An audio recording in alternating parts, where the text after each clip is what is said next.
Well, good afternoon, everyone, and welcome to our weekly Timoney webinar on leadership in turbulent times. Our purpose of these webinars is to support you in your leadership role as you face the current challenges, and importantly, as we work towards getting back and in an uncertain future, of course. So, well, this tiny hidden protein, the coronavirus, has impacted every walk of life. Our panel of alumni leaders this afternoon are coming from different sectors, from the world of finance, communications, and education. I'm very grateful to each of you for taking the time out to join us this afternoon and share your experiences and insights with us. There's about 50 people so far listening in. So first of all, just to introduce, we have Seán Flannagáin, who did the first Timoney ALP in 2013 and is Chief Investment Officer of Kinsale Capital Management, based here in Dublin, an investment management boutique which advises business owners, global families, and pension funds on long-term investments, and is best known for two award-winning funds, the Kinsale Compass Fund and Kinsale Navigator Fund. So looking forward to exploring with you, Seán, some of the economic implications of all this. And then moving west to Professor Dochartaigh, who is Deputy President and Registrar of National University of Ireland in Galway. And he has overall responsibility for the academic operations of the university, but also has a range of other responsibilities and positions of leadership inside and outside of the university as well. Paul is a German scholar and, among other areas, has worked on the legacy of the Holocaust, German involvement in Celtic studies, and more recently on Jews in Irish literature and history. And Paul did the Advanced Leadership Program in 2018. And then finally, Peter Finnegan, who is an expert in the area of crisis communication, we're all getting more familiar with at the moment, and also persuasive communication, media communication, and indeed communication of change. He acts as an advisor and a strategist on a wide range of multinational companies, governmental organizations, and also leaders in individuals in leadership roles as well. And Peter did the Advanced Leadership Program in 2015. So maybe, Seán, if I could start with you. Clearly, we've all got a good grasp at this stage of how exceptional this pandemic is compared to others from a health point of view, but perhaps maybe less of an understanding of the economic tsunami that's heading our way, and the IMF labelled it the Great Lockdown. Could you maybe give us a bit of context for the current economic situation? Okay, thank you, Ronan, and just delighted to share a few thoughts, and thank you to everyone who's joined us this morning.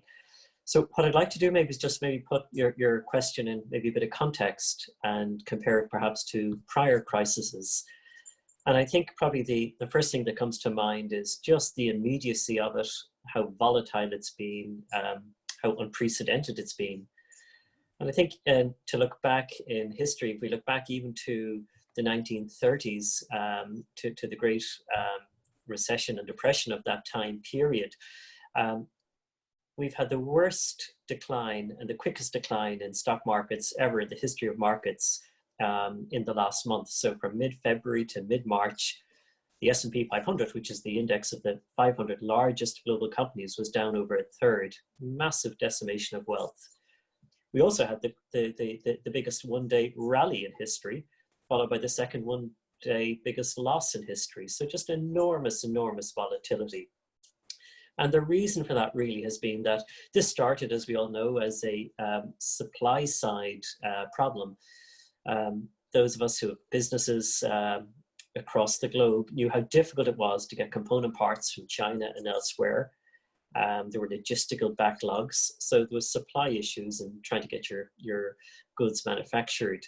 And that quickly then became a demand side problem when governments across Europe and elsewhere enforced what's called a lockdown. So in essence, what's occurred now is the government has put the economy into a coma, for want of a better phrase, and is providing life support to that economy by making payments to individuals and trying to alleviate debts of companies and banks. And maybe just to give another sense of history, just thinking back even to the financial crisis in 2008, there was a financial crisis, banks were impacted, construction firms were impacted, but there was no threat to life or limb in the broad sense. And even go back to World War II with Pearl Harbor, where there was a huge shock to the economic system. Prior to that, there was very little leverage in the system. So most companies had good balance sheets. They weren't very efficient. And what I mean by that is they had a lot of slack in their system. They were sourcing their parts locally. They had excess employees. There was very little debt. Whereas today, unfortunately, we're at a position whereby many companies focused on efficiency, on getting supplies delivered overnight, and having very leveraged balance sheets, and really having no spare capacity.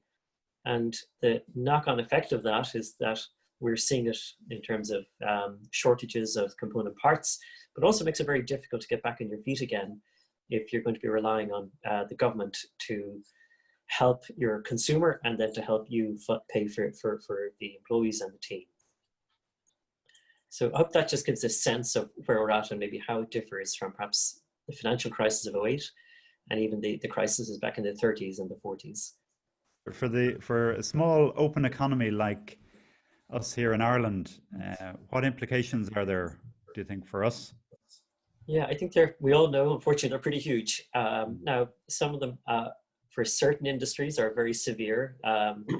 Tourism, transport, leisure, arts, very difficult. But for others, not so much. And you can't help but thinking of, whether it's the software industry in the broader sense, or the medical device industry, where they're working flat out in companies in Galway and elsewhere. And even in the telecom sector, where there's a massive demand for cloud storage and data centers. So certain sectors will do just fine. Others will be hit very badly. But I think where support is most needed is for small SMEs, as they're known as, small to medium enterprises, that just may not have the cash flow. If you don't have revenues coming in, it's very hard to meet your payroll. And then it's very hard for your customers to spend again. So it's very challenging times for a lot of sectors, but some great opportunities as well, which we might touch on later on. Very good. Podcast.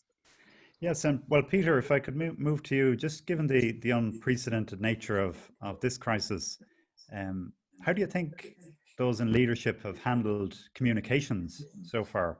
Like, are we seeing best practice that we should take into account for handling future crises? In a word, they've done a great job and are doing a great job.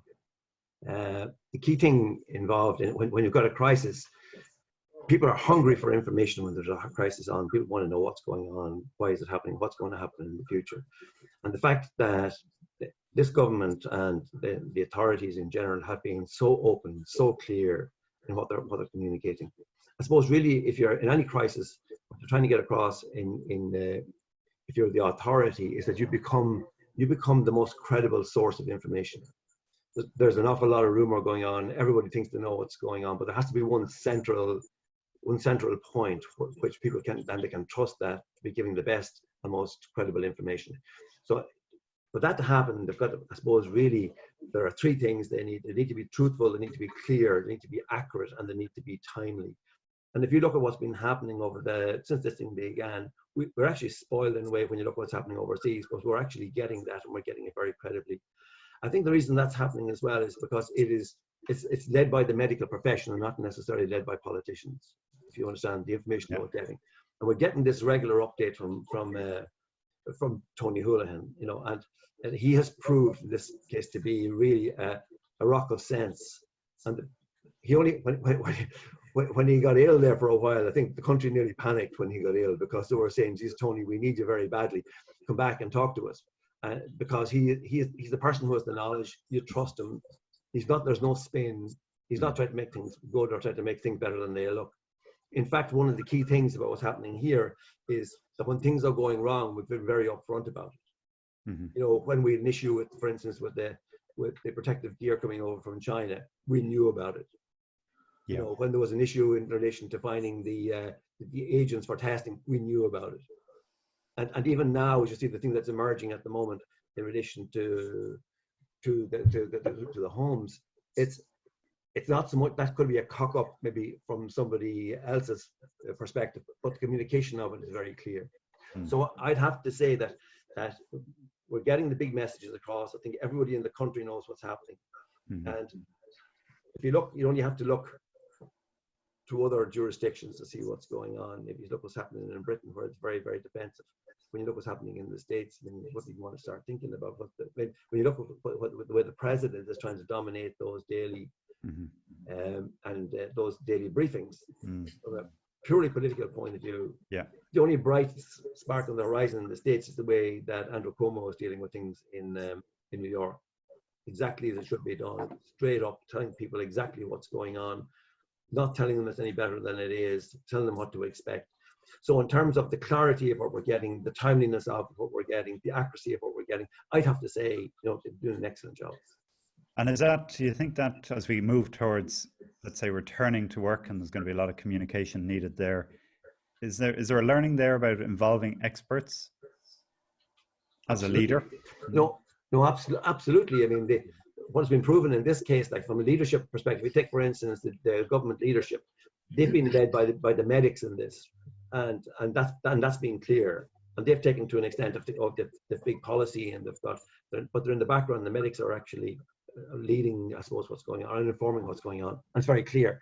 Yeah. So as it begins to open, right, we're going to have all sorts of expertise, and it's going to be very difficult, because I think that it's, in a way, it's easy enough to gradually close things down. I'm not so sure it's easy to gradually open them up again. Yeah. Because there's a whole pent up need to get back to work, to get back out into normality. And once we've actually turned the curve, people will begin to feel at that stage, even if there's not much of a curve, turn the plateau, if you want to call it that, people will begin to feel, okay, so I'm relieved now, let's get back. But don't forget that the journey, that the position that you're in on the way down was the same position that you were in on the way up. So there are still an awful lot of people out there who are going to be infected. There's still an awful lot of people, unfortunately, who are going to die. But once the valve is released, that's going to take a lot of expertise, and it's going to take an enormous amount of persuasion to hold people back, because I think that there's a real pent-up anxiety to get out there. Holding that back is not going to be easy. Well, Paul, maybe if I could move to you, just there's been a bit of surprise, I'd say, and also a lot of praise for how universities such as your own have moved so quickly from a huge physical campus into a virtual campus for thousands of students over the space of a couple of weeks. Can you tell us just some of your experience in that move, and how it's worked out for you? Sure. I think there are a couple of things were key. First of all, the alacrity with which our colleagues embraced the challenge. It was fairly sudden. On the 12th of March, there was an announcement that all educational institutions were closing at 6 p.m. that evening.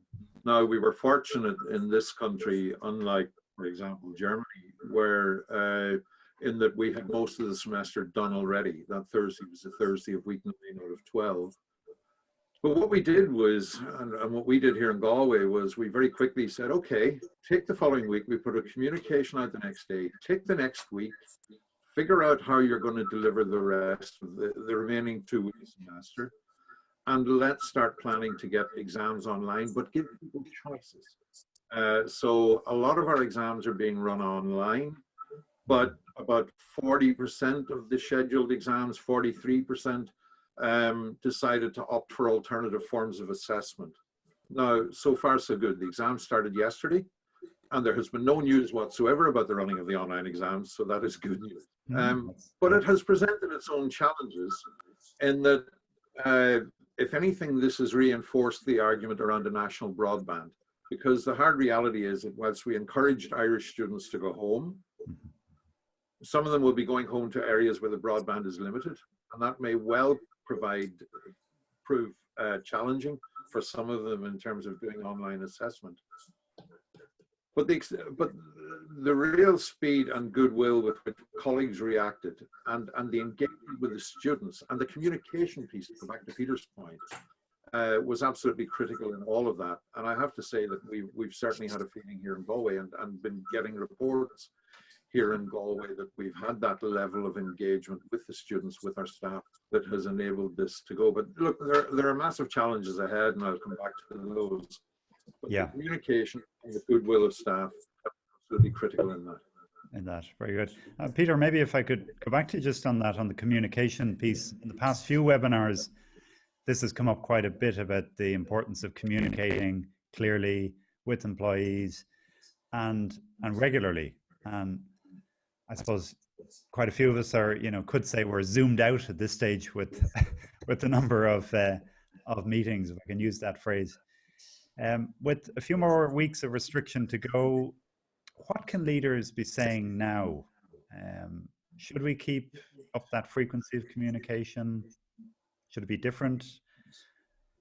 Any thoughts on that? Certainly on the frequency is yes. I think that people obviously need to know what's going on. If you take that when you're in your own organization, there's lots of communication going on, even kind of communication that's not in a structured or formal sense going on all of the time, meeting people in corridors, meeting people, for coffee, meeting people for lunch and whatever. And you have your structured meetings as well. But I think that, because as you know, that communication is what holds organizations together, it's what makes them work. So this is needed to be done, and it needs to be done probably more so when people are in isolation, because obviously it's people are totally distracted. They're living in different environments. When you're all in the one environment, for instance, in an office, whether it's the university, wherever that it is, everybody's in the one environment, and so that breeds its own community, right? So yeah. There's less of a sense of community, obviously, when some people are working from their kitchens, some people from their studies and from their living rooms and wherever it is. And this feeling of inclusivity that's really vital in any organization, is lacking. It's lacking unless we have a very structured way of communicating with them on Zoom. So far from being zoomed out of it, I think that it's going to be a new reality anyway. So we might as well get used to it, because Zoom is going to be there. I mean, Zoom is now in the future. I mean, we've been using Zoom for the last probably year, but most people have never heard of Zoom the last month, right? So, but it is now a whole new way of communicating. But what leaders are going to say has been an important thing, because up to now, a lot of what has been said has been basically talking about the process of communication. Has been talking about the fact that we've moved into a new environment and we're going to communicate with you. I think it needs to get much more now back to business as usual. Right? Just so we get back to, we have our business meetings, we had them as we usually had them. There are different skills, I suppose, really, in terms of getting people at the beginning of their meetings from their own little environment into the environment of the community. And that's the skill of the leader or the chairperson of the meeting to make sure that happens. But I would think that we need to be doing communicating on a much more regular basis. We need to also be communicating on a one-to-one basis. I think we often think in this as being communicating, with groups. Yeah. I think that leaders need to communicate regularly on a one-to-one basis with people. And if they're not getting, for instance, if people aren't coming to them, they need to be going out, reaching out to people who may be shy about it, or who may be, not great with technology or whatever. Yeah. But people, the challenge is going to be over the next while that people don't get blasé about this, and we will find that from now on there will be a whole different way of communicating, or Zoom or WebEx or whatever that is going to be. That's going to have to be built into the whole communication strategy and policies of the way people are going to communicate. Communicate. Very good, very good. And just on that point of business as usual, or getting back to business as usual, Seán, it's clear we need to get back to business for the economy and society and so forth. And most people are keen to see restrictions being lifted. And at the same time, it needs to be done safely and not exposing our most vulnerable in society unnecessarily.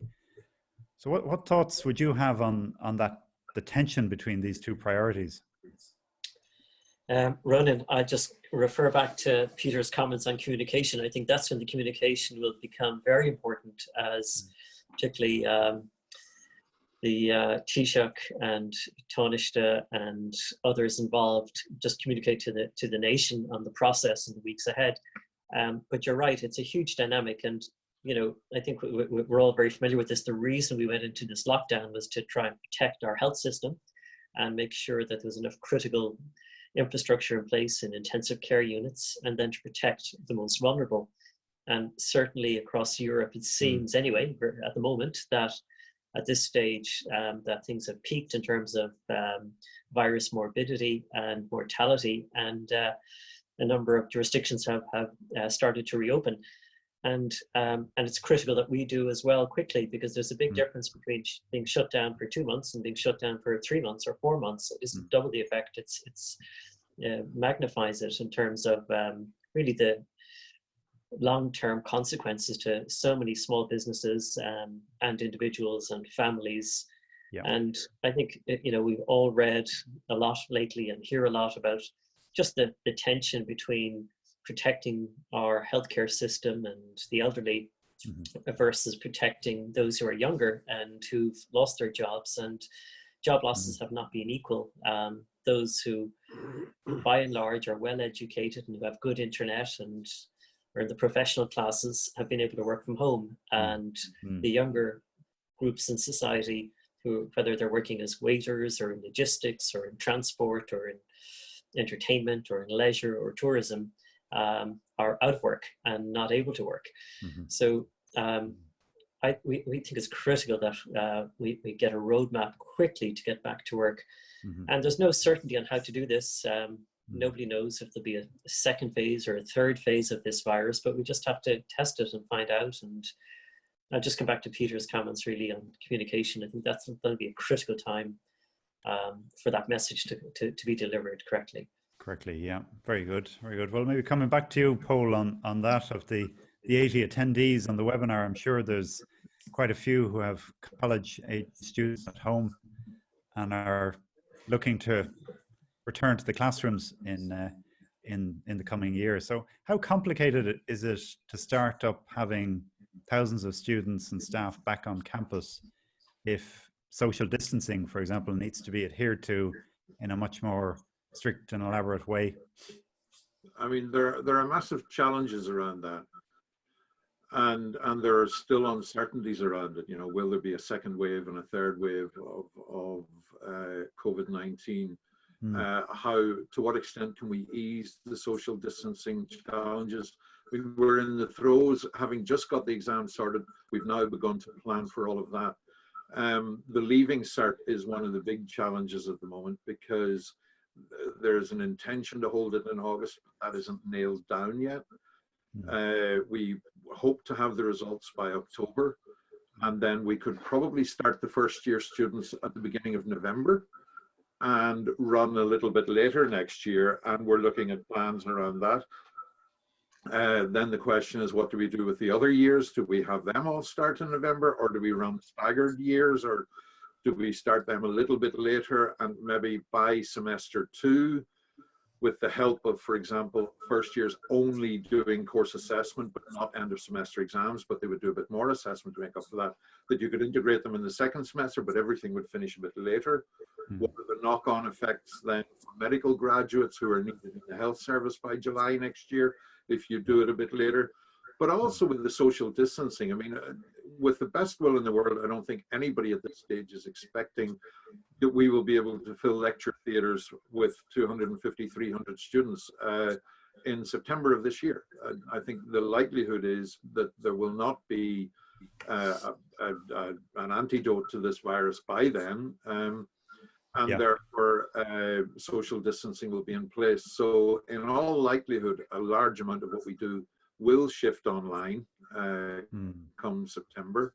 Right. We're going to try and nail down, and all of the university registrars are coordinating on this. We have an 8 a.m. meeting every Tuesday now since this started up to share our experiences and our thinking around and planning around this. But So if we move the large lectures online, then we may be able to have seminars, we may be able to have some element of presence on campus, but what does that mean for students and their need for accommodation?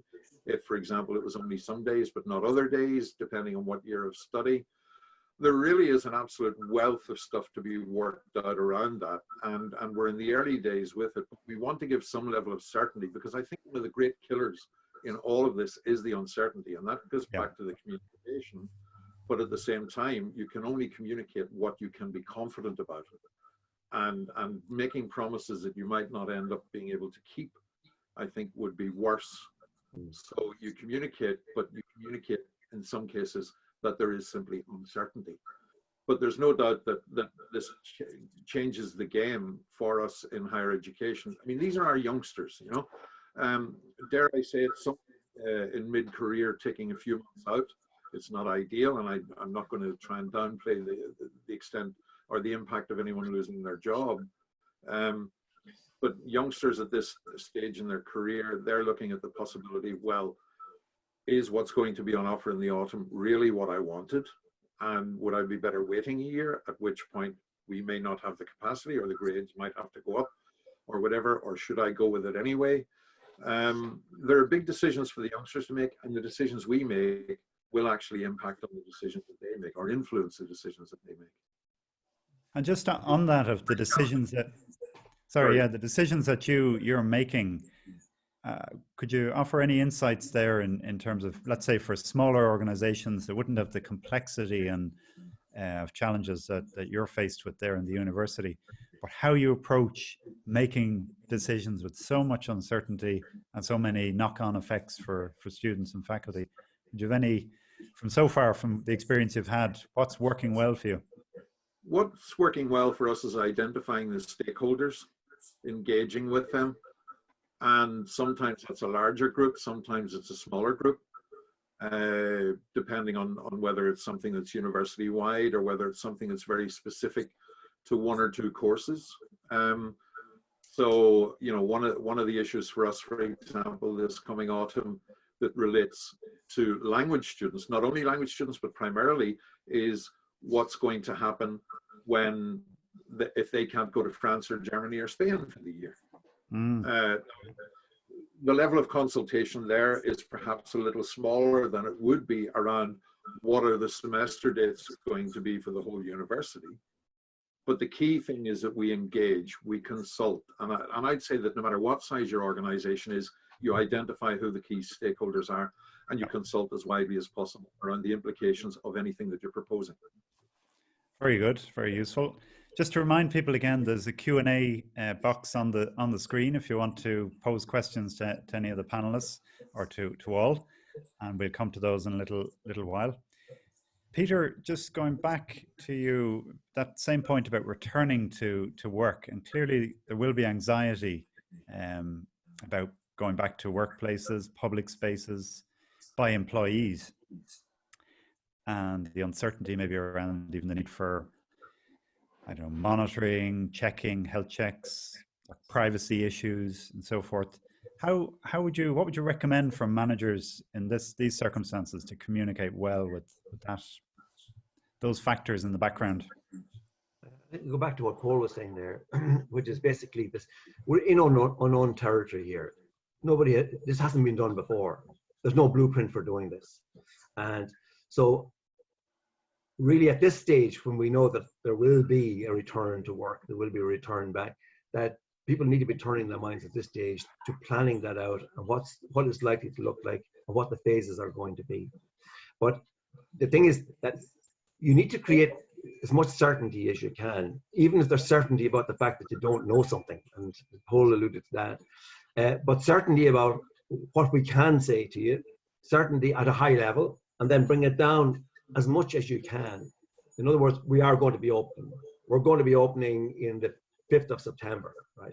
We're going to open in 3 phases, you know, throughout the month. We know that, right? Then as you go below that, you'll start to get a bit more granular. But then you're saying beyond that, here's what we'll be expecting you to do, A, B, and C. Now, and you can only do so much of that today, because we don't know what it's going to be like in September, right? Yeah. But in advance, if you're telling people, this is the plan that we have, this is the way that it's going to go. And indeed at that stage, to ask people, because there's no 2 or 3, 4 or 5 people in the center of an organization that knows how to do this, because as I said, it's never happened before. So it's really worth widening out the consultation process to figure out in your area, what do you reckon you're going to need to do to comply with this, right? And what are we going, so everybody needs to know what everybody else is doing as well. So then, of course, there needs to be a very centralized management of this from the very top. But in doing that, it's communication. I would have thought every day. I would have special areas for communication. I would have stuff coming out over the internet. I would have stuff coming out, special communication processes and channels all of the time, just purely on making sure that everybody is bedding down at the same time. It's going to be a challenge. I don't have the answer to it, that's for sure. I take on a consultation on it if somebody wants. I'm sure there'll be many of those. Couldn't resist. But the thing is that you need to know where you're starting and bring it down until you start getting soft. When you start getting soft at that point, you need to have consult, talk, brainstorm, whatever it is, to make it as tangible as possible. Mm-hmm. Yeah. Very good, very good. So Seán, just maybe come back to you on, as we, let's say, hopefully return to a new normal over the coming months and understand and get to grips with what that actually looks like as we repair the economy. We've spoken before about the whole area of slow food and slow finance movements and the attractiveness of sustainable growth in society, maybe moving away from relying on investing in businesses on the other side of the world. I suppose, do you see this slow movement perhaps gaining more traction now as a medium-term effect or knock-on effect of this health and economic shock? Yeah, Ronan, that's a very interesting concept. And I think without a doubt, the move to locally sourced, whether it's produce from your local vegetable grower in your local market or your local bakery that's now going to deliver to you online, or other kind of artisan boutique shops. I think locally, or certainly throughout Ireland and throughout most regions, people have been relying on the local store and the local shop and the local butcher and the local baker.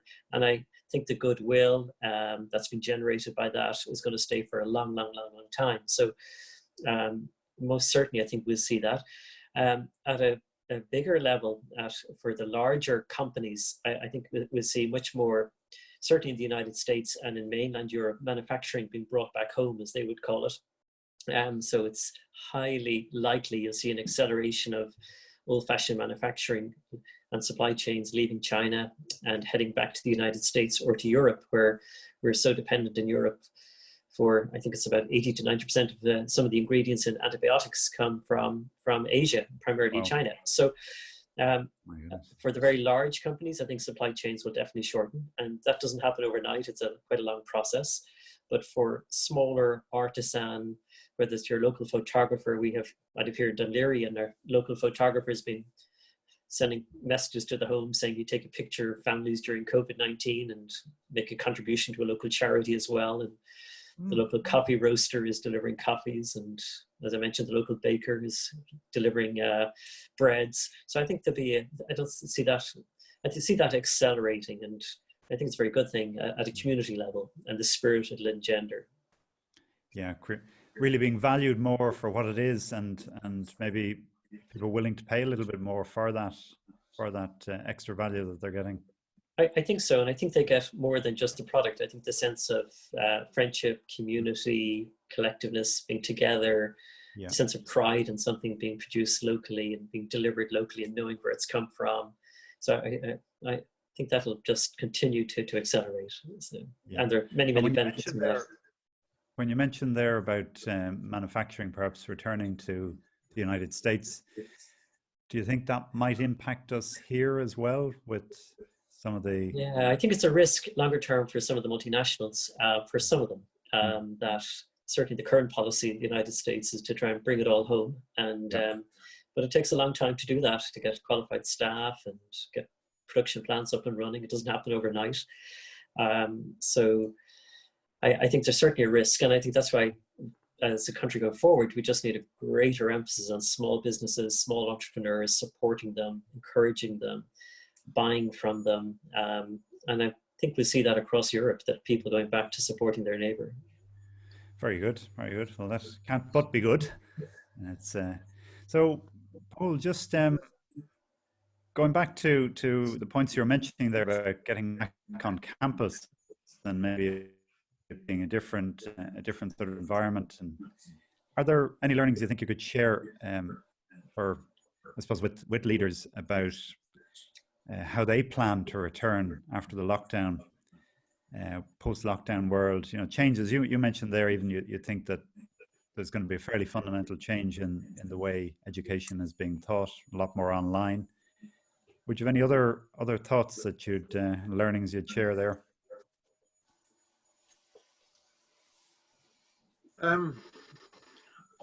So I think more might go online, but I don't see that as a substitute for the student experience. So I think one of the challenges as normality comes back is, and I think it's already been said, not doing it too soon and in too much of a rush. I think we're going to have to listen to the best medical advice, because you could build things up only to find it all collapse the next day or the next week.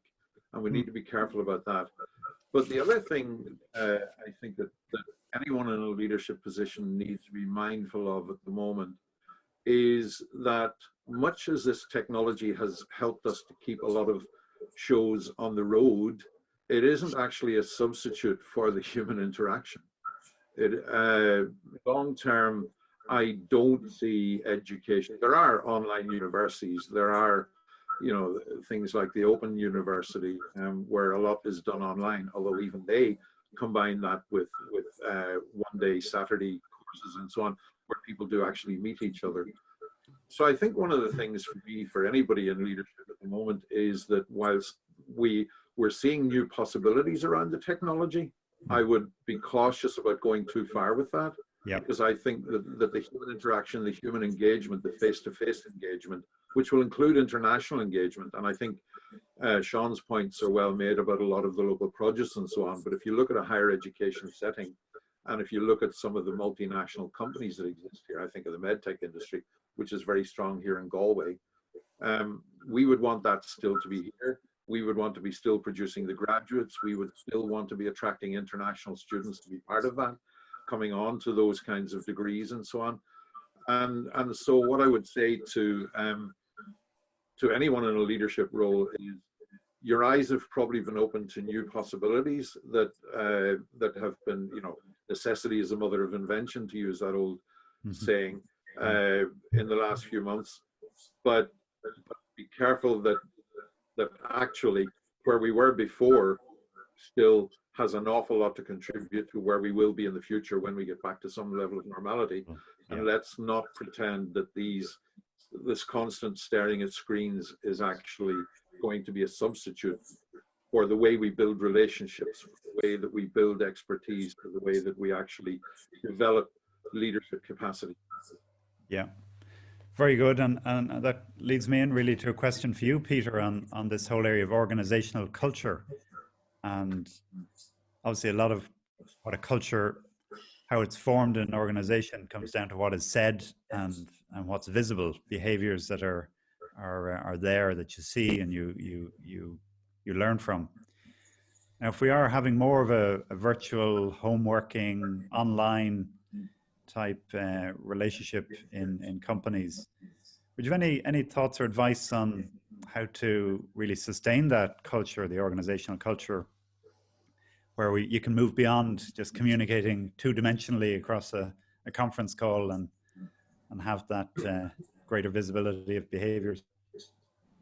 Yeah, that's a very interesting question, because I mean, companies have spent a long time building up a culture, the way they do things. And the interesting thing about culture is that culture is a contagion.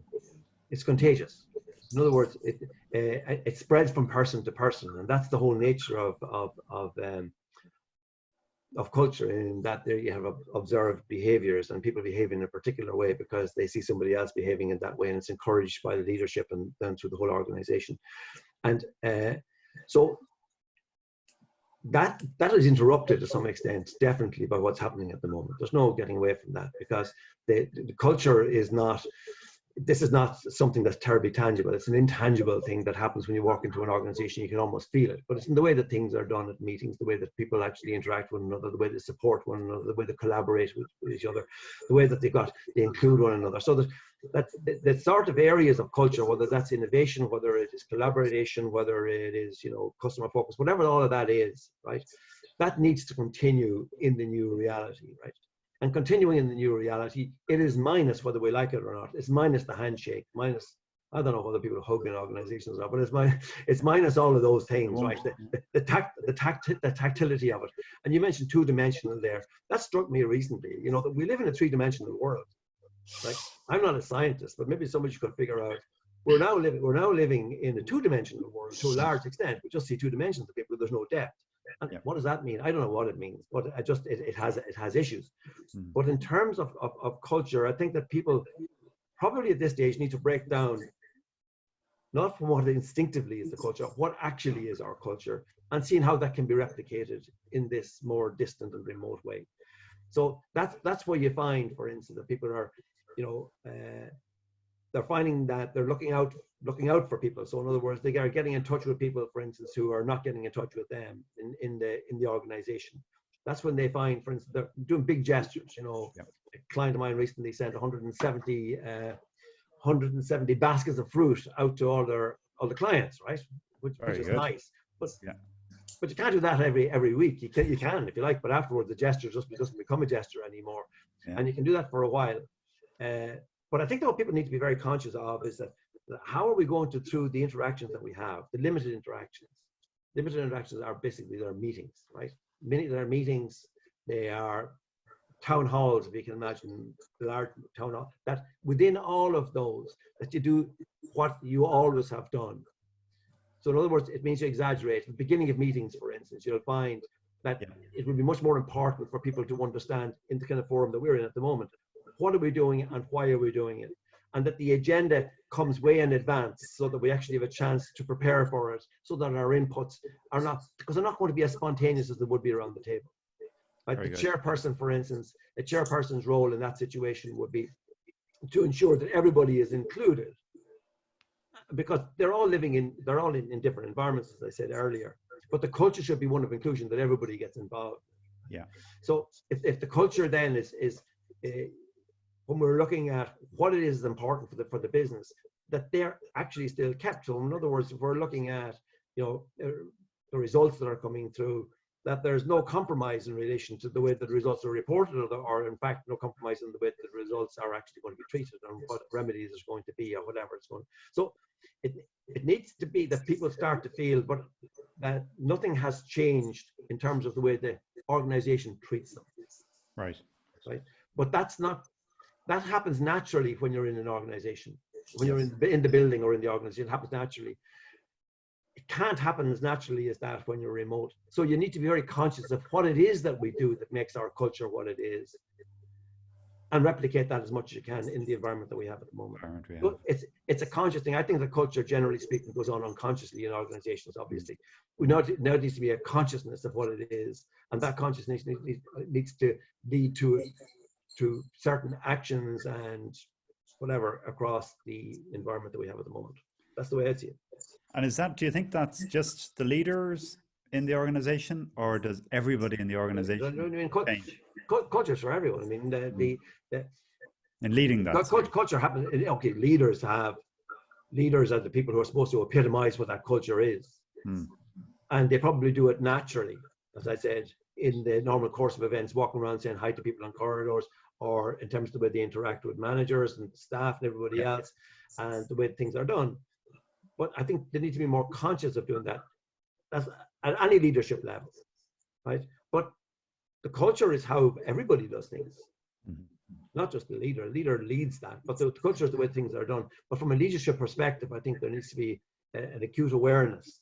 So we but we had observed behaviors before. We can't observe behavior now because we can't see people anymore. Once they go off the screen, we don't know what they're doing. Right? Don't know what they're doing. Yeah.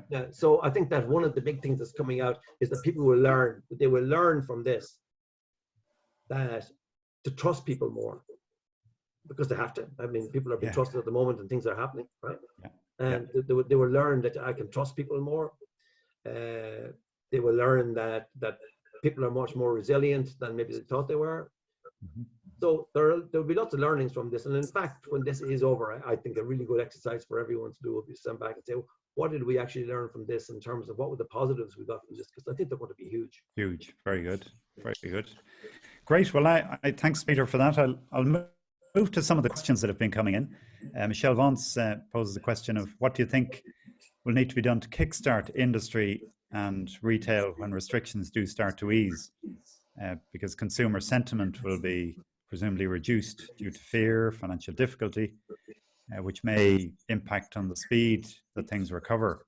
So is there anything, Seán, that you'd recommend maybe to kickstart industry and retail?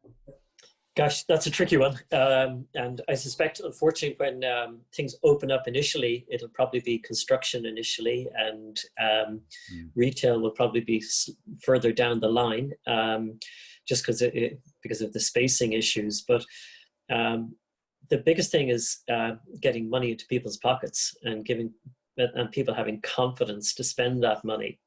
And I think if there's certainly certainty about how long payments will go for, whether they go for to the end of September, end of December, whatever the date is, just giving families confidence that they can actually go out and spend that money rather than hunkering down and saving. Because the big challenge is when you come out of this, none of us have been spending money really, other than perhaps on Netflix or downloading movies or whatever it is getting people back to spend that money and having the confidence to go into a store if somebody's coughing beside them. So I think it'll be driven by lots of things, by whether there's confidence around testing, the vaccine at one level, and secondly, really about just making sure taxes are low or that there's cash in people's pockets. Then that's where the government has to spend and support industries, certainly over an extended period ahead.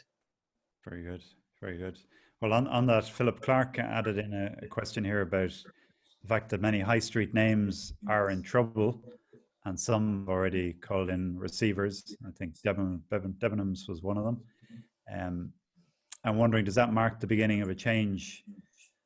I think Amazon, for example, people are spending on Amazon, so I think it accelerates a huge change, and it's the same for large commercial offices. So many of us who were chatting earlier, and I think, Peter, you alluded to it there about trusting people when that work was getting done and people were working remotely. So whenever this ends or whatever the new normal is, I think a lot of people realize that they don't need to have long commutes every day of the week and that they can work remotely. And so many firms will realize that they don't need perhaps the same amount of office space, whether that's offices or retail. This kind of trend to acquiring things online and having efficient deliveries, it's probably going to continue and accelerate from here. Right. In that respect, Paul, do you see kind of competition now coming from other universities who, student in Ireland might think, well, why not do a degree online in the US or in some other university in the UK? And if I'm going to be doing more online with my university here in Ireland? Possibly. I think all the universities are going to react by looking again at what can be delivered online and what can't. But do I see a massive shift amongst 18-year-olds towards the notion that really I'll do the degree online and continue to work in my part-time job in Offaly or West Cork or Donegal or whatever? Unlikely. One never knows. But I think it's unlikely because, remember, I suppose in the university, we take kids who have grown up in a certain environment and they're now breaking out into something more, which is part of their formation as adults, as people. And that involves a wider engagement when you're going for a degree than simply living in your own local community. And very often it means going out for a few years and getting that experience and whatever and bringing it back to your own community. Some people do go back to their own communities, but they need those few years out. And I don't think that will be provided if they simply decide to opt for an online degree. And I'm not sure that the kind of 18-year-old who's going to university would necessarily want that. Now, some may be driven to that by economic circumstance. They will look for that.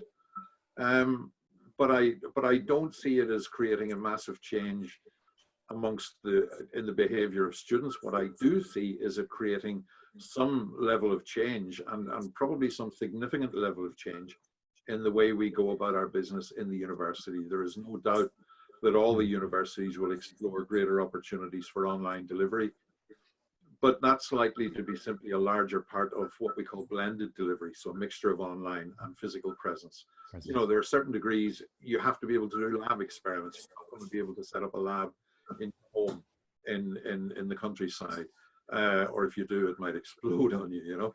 Yeah. So, I mean, so I think that there certainly will be changes in the way the universities do. We will learn from this. We will try and take some of the benefit of this forward and feed that into the student experience.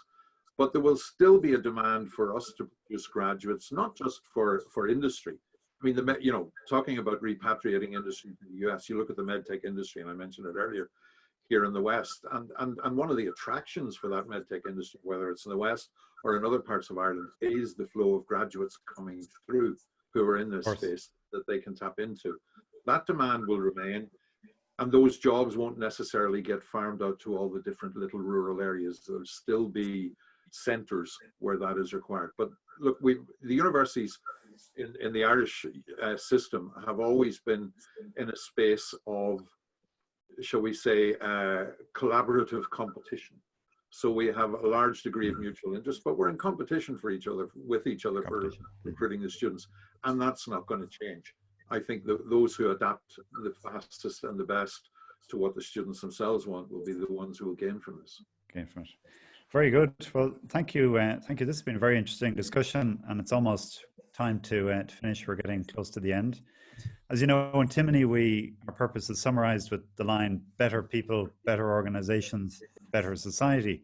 So if I could finish by maybe asking each of you a broader question related to society. Last week, you might have seen it, David Thunder, a lecturer in the University of Navarre's Institute for Culture and Society in Pamplona in Spain, was writing in the Irish Times, and he raised the question, and maybe indeed the hope, that he said, whether this crisis will shift us to a greater appreciation of our mutual dependency and perhaps shake us out of an individualist slumber and hyper-consumer society that has characterized Western economies in recent times. So maybe, Paul, could I start with you? What would your thoughts be on that? I hope it does. If I was to say one thing, and I'll try and keep it brief, but you know, going back to when I was still in the north, which was until 6 years ago, and I used to, on a long drive to work every morning, frequently listen to RTE radio morning show. And after the 2008 crash, it became the daily economic news, and I started looking for greater variety on other channels. And I think a lot of our thinking since the 2008 crash has been around the notion that we are first and foremost an economy. And I think if this gives us a bit of a shake and makes us realize that actually we need to think about what we are as a society in terms of which the economy is one part, but only one part, then I think that would be very welcome. I think it has been sorely needed for a lot of years now here in the Republic. Very good. And Seán, would you have thoughts on that? I would. It reminds me of the old Irish proverb, Scoa a chéile a warren na nina, and it's kind of going back that really we're all dependent on each other. And I think if certainly chatting to friends and clients and family across Ireland, it seems every community is having a local online quiz or a get together. People are dropping food into neighbours. And so I think there's been some tremendous benefits that'll continue hopefully for the years ahead. I'm very confident that'll be the case, that the sense of community and what's important really we've been reminded by that. And just to touch on it as well, just the interest in the humanities and arts and watching plays and ballet and opera, things that are being streamed online for free. That's really what's kept people, I think, sane in this time as well. So I think a big shift, hopefully that'll continue. Very good. And Peter, maybe the final word to you. Yeah, I wouldn't be so confident. I think that we've come through a number of phases. I think that we were very reliant on each other, and we had a great sense of community in this country. And then when we got the Celtic Tiger, we all got rich to way above ourselves at that stage, and it became very individualistic. And that path was not going to stop until the crash came. When the crash came, then we went back to a community because it was a kind of a default position, and we felt that we needed each other to support. And if you watch from that up to the beginning of this, we were actually reverting again. So there's a kind of a correlation between how well off people are and how individualistic that they are. And maybe that's a very simplistic way of looking at it. But I think, okay, this has given us a major shock. And there's no question about it, even on a wider scale. Because, this feeling that science is infallible and that we are, as a species, that we are, indefeatable, and that basically we dominate everything. And you get this small little thing, you can't even see it, comes along and knocks us all flat and brings us back to where we were. And it is bringing out the best, and there's no question about that. It's bringing out this thing of we are dependent on each other, and we are all doing this. It's happening all over the world. It's not just here, but it's happening in Ireland again, particularly. We're doing it terrifically well. Now, whether that's sustainable or not, whether it's enough of a shock for it to be sustainable, I think we all know now, we felt it, that we actually do need this. I'm not quite sure. I hope, like everybody, I hope that we do, because it's beginning to give us the understanding that there's a huge bit more of a dimension to life than what it is that you own and what you can show off. And how you can, that people's lives are consumed with somehow or other being better than the person that's next door. What does better mean? Better means I've got more things, got shinier things, I've got, I can show I've got more wealth. And like, to some extent, that was dominating our lives. I think that's where Paul was putting it, that was well, and as was Seán. So I think that we've got the shock, we've seen it.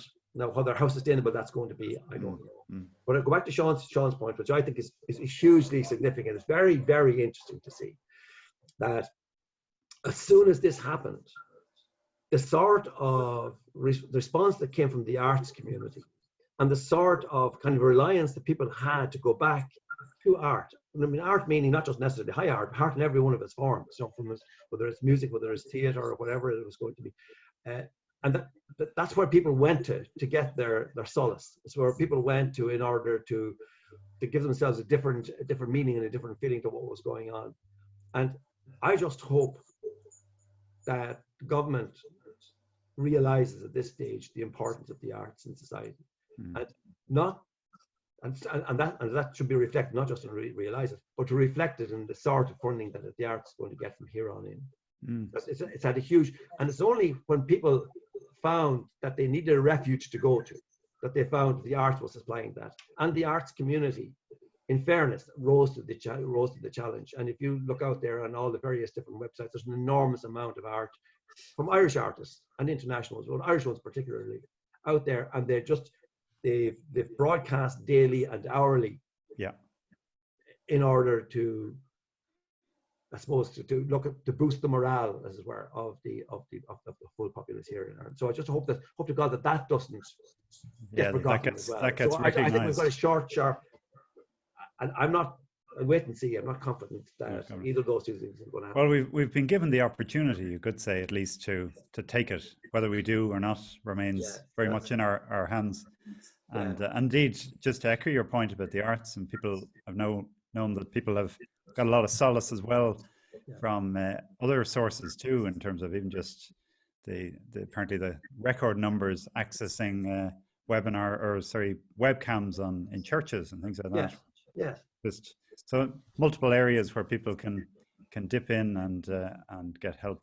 Well, look, thank you very much to my guests, Professor Paul O'Doherty, Registrar and Deputy President of NUI Galway, Seán Flannagáin, Board Director and Chief Investment Officer of Kinsale Capital, and Peter Finnegan, Managing Director of Communiqué International. It's been very insightful and interesting. Enjoyed it. I hope you did too. Thank you also to our 80 attendees who've joined us over the past hour. We'll be back again next week with another webinar and with alumni guests from Timoney. If you would like to hear a bit more about the economic perspective, I'd recommend you check out a recording on the IESE website, that's IESE, where they have their economist Nuria Mas gave a session last week that was very interesting and insightful as well. We'll follow up this session as usual with asking for your feedback. We greatly appreciate it, and indeed it guided the questions that we posed to our panelists today. So thank you very much again, and thank you to our panelists, and stay safe for the week ahead.